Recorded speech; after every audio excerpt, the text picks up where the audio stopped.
Cancer, hello. Ito yung reading mo para sa first week ng March. So, sorry guys.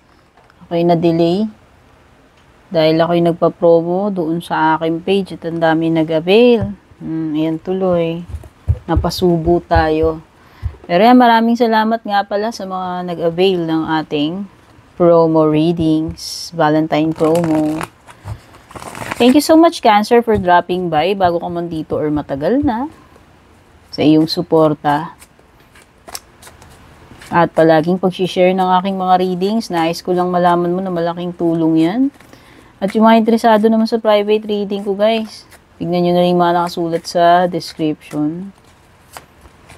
Maraming salamat nga pala sa mga nag-join ng mga membership natin, pati yung subscription natin. Yan, Sun, Moon, Rising, or Venus signs man, nanonood, or cross-watcher, para sa inyo itong reading na to. Ano pang gender ninyo? Ayan. Meron kang cat, pearl, crystal ball. Check natin yung tarot cards. Ano ba yung mga ganap? Mga mensahe or dapat mong malaman, no? Itong first week.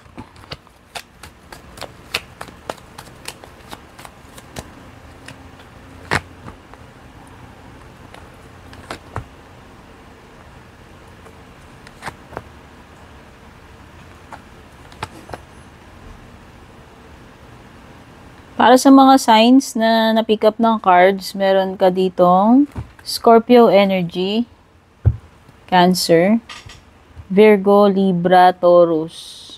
Lakas ng energy ng Scorpio. Pwede rin naman may Sagittarius dito sa iyong bottom ng deck.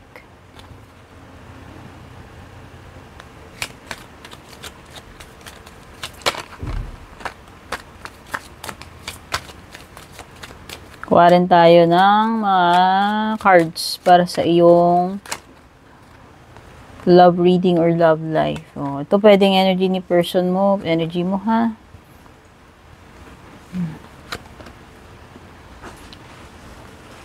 Kung naka-resonate kayo guys, comment na lang kayo dyan.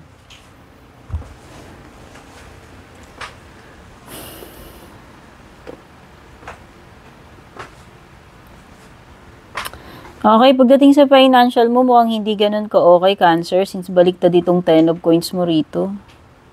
Some of you will encounter financial loss. Baka may kakulangan sa budget, no? Ayan, pwede kayong problema about money, or pwedeng hindi ganun kalakas yung yung kita sa sales, no? Kung meron kang business, matumal, kumbaga, matumal, or mabagal yung andar pagdating sa pera. Okay, nakikita ko rin na may mga pagkakabati-bati rito. Ayan, may magiging together again. Romantic man po ito, hindi. Sa family man or hindi. Some of you will recover naman, no? If magkaroon kayo ng financial difficulty or crisis this week, mukhang naman, makaka-recover naman. So, yung iba dito, there is also healing. Kaya, kung meron man nagkasakit sa inyo, family ninyo, may recovery period, may healing. Okay? Manunumbalik din yung, positive energy, yung pag-asa, para doon sa mga nalagay sa hopeless situations. Okay? Yes, nakikita ko dito na you will be successful sa kung ano man itong gagawin mo. You have the Queen of Coins. So, nakikita ko, it will be a successful project. No? Ano man itong idea mo or gagawin mo na to, nakikita ko, magagawa mo ng tama yan, magagawa mo ng mahusay. Okay?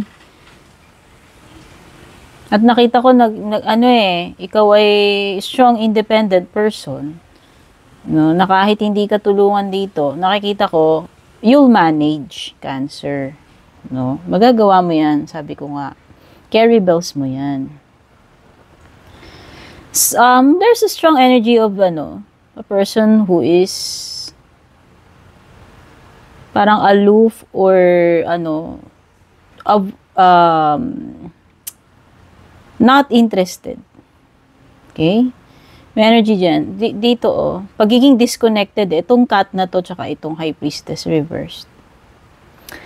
May magdi-disengage, may kakalas, may iiwas, merong unbothered energy, ayaw magpa-apekto, ayaw magpa-istorbo, or hindi interesado talaga, walang pake, ganong energy.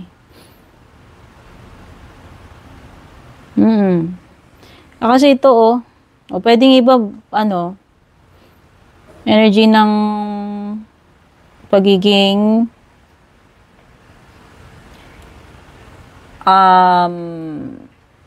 detached or alam mo yun, pwedeng walang communication.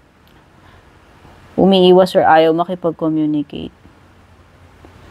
Alam mo kung sino man tong person na nakakadeal mo, wala siyang pake.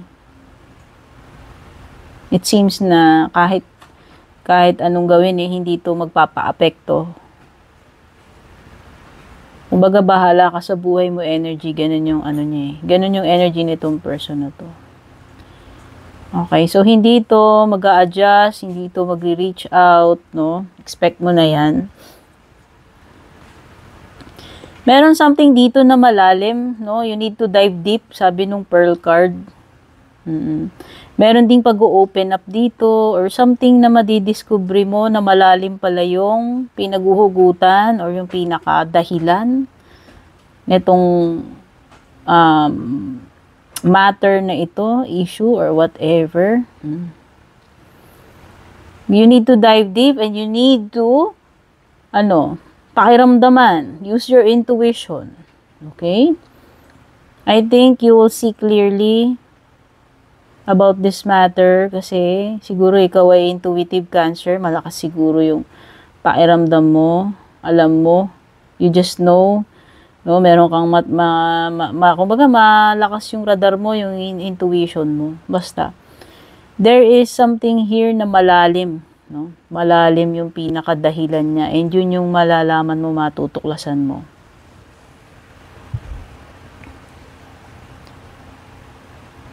Okay? You could be dealing with the person who is arrogant. Oo, pwedeng merong person na maiinggit sa'yo. Oo. Etong person na to, magtatanim siya ng galit sa'yo. Inggit, yan. May grudge. Pero sabi kasi dito magkakaroon ng pagkakabati. Ewan lang kung sino man tong person na may grudge sa'yo, Cancer, baka yun na yung tinutukoy dyan. And when it comes to your love life naman, you have kisses, lightning, camera, and soulmates. Wow! This could be your soulmate according to the card, no? Soul connection, partnership, agreement, and soul contract. So, some of you may enter a relationship. Maybe a serious one. Or maybe a like-minded person, whether, siguro you have many things in common. Siguro talagang compatible kayo, magkasundo kayo, or you have mutual feelings sa isa't isa. Yun yung sinasabi dito sa iyong soulmate card Oo, tsaka may unconditionally loving dito. Siguro nga talagang this is love. Ayan, giving and receiving affection, whether falling in love. Nai-inlove na sa'yo to, o nai-inlove ka na rito. Pwedeng soulmates kayo. So, ano pa? Ang ganda naman. Pwedeng past person, since may mga memories dito. It could be a rekindling, pagbabalik, kasi you also have 3 of Swords reversed. Sabi ko nga, parang may pagbabati. Baka, kaya kung kayo ay nawalay dito sa person na to, pwedeng ma-reconnect kayo uli. No? Malay mo, mag-communicate siya sa'yo or magkita kayo, magtagpo kayo uli netong first week of March. So, yun na yun. Pwedeng ito ay mag-ignite ng spark or magsimula ng panibagong chapter sa inyong dalawa. O, diba? There is this something na hindi mo inaasahan with the lightning card pagdating sa love life mo. So, definitely, may big surprise, universe, at may kinalaman yan dito sa iyong past person. No? Okay, mukhang may mga memories kayo nitong person na to. Pwedeng naging magjowa kayo noon at pwedeng naging unforgettable ka sa kanya or vice versa or both of you sa isa't isa.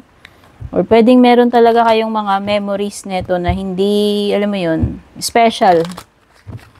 Too special para makalimutan. O, diba? Dear Ate Charo, joke.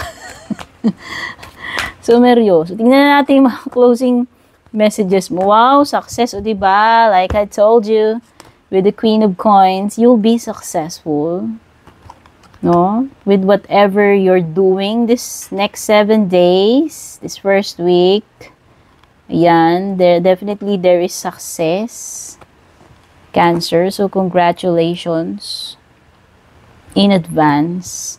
And definitely there's romance, no? Like I told you kanina dito na the soulmate and the pagbabalik and the possible rekindling, o diba? So ayan, magiging matagumpay at matamis dahil sa romance ang iyong first week of March, Cancer. I hope na gusto mo tong reading na to. Gawin mo lamang itong gabay. Sana makatulong sa iyo at sana magkatotoo yung magagandang energies na nandito. Take care, babush.